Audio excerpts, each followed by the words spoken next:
Romain Daubry avec nous. Bonjour Romain. Bonjour Guillaume. Depuis Bourse Direct, le CAC 40 perd 1,4%. On est au plus bas du jour aujourd'hui après la très belle, l'incroyable hausse d'hier. On est au plus bas du jour à l'instant, Romain, 5955 points. Ben oui, ce qui est un peu normal. On a, après une hausse de plus de 4% sans changement de paradigme, il est un peu logique qu'on ait une consolidation un peu marquée, un peu appuyée. Le marché va rester volatile de toute façon, mais on a quand même rompu avec la tendance baissière au cours de la séance de hausse d'hier, et notamment avec des grands gaps de rupture, donc des gaps haussiers sur la plupart des grands indices et sur beaucoup de valeurs aussi. Il y a vraiment un coup d'arrêt qui s'est mis en place. Alors, ça ne veut pas dire que le marché va monter maintenant de façon facile. Il y a toujours beaucoup de manque de visibilité dans ce marché. On voit que la hausse est fragile d'ailleurs. On a progressé de plus de 4% avec un volume de 4 milliards à Paris. Ça n'est pas énorme et ça n'est pas proportionnel à cette hausse. On voit que les opérateurs ne se précipitent pas pour rentrer dans le marché. Ce ne sont pas des grosses mains qui sont entrées. Il y a probablement une partie de rachat de short puisqu'il y avait un peu de pression baissière, mais elle n'était pas très forte.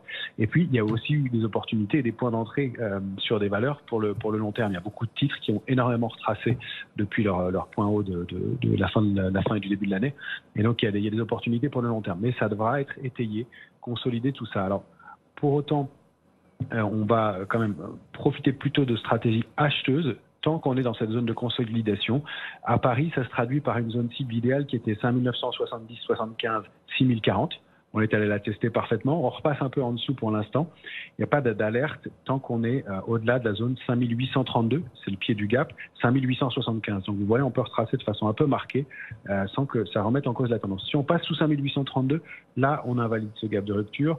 On change de paradigme et on repasse en tendance baissière. Il n'y a pas vraiment de raison qu'on le fasse parce qu'on veut qu'il y ait quand même des mouvements assez sérieux sur plusieurs titres et sur plusieurs indices. Maintenant, il va falloir construire des figures plus solides. Là, pour l'instant, c'était une accélération haussière sans structure de retournement très importante. En revanche, à moyen terme et un peu plus long terme, on n'a pas eu de mouvement qui invalide le bear market dans lequel on se trouve. Et il faudrait, pour ça, franchir des niveaux qui sont bien plus hauts. Si on repasse la zone 5975, 6040, on serait juste en zone de neutralisation de moyen terme, et ce jusqu'à 6480 points. Vous voyez, on est loin d'invalider un marché baissier, et il va falloir beaucoup plus de temps, donc il y aura probablement des répliques baissières. Mais si on regarde les marchés dérivés, il y a eu de l'intérêt acheteur, il y a eu du soutien dans le rebond d'hier sur l'Eurostoxx, sur le CAC 40 et dans les séances précédentes. Donc il y a de l'intérêt acheteur, même si c'est beaucoup de spéculation pour l'instant et pas forcément des mains très fortes. Merci Romain. Romain Daubry en direct avec nous depuis Bourse Direct. Le CAC 40 au plus bas du jour, on le disait, moins 1,4%, 5900.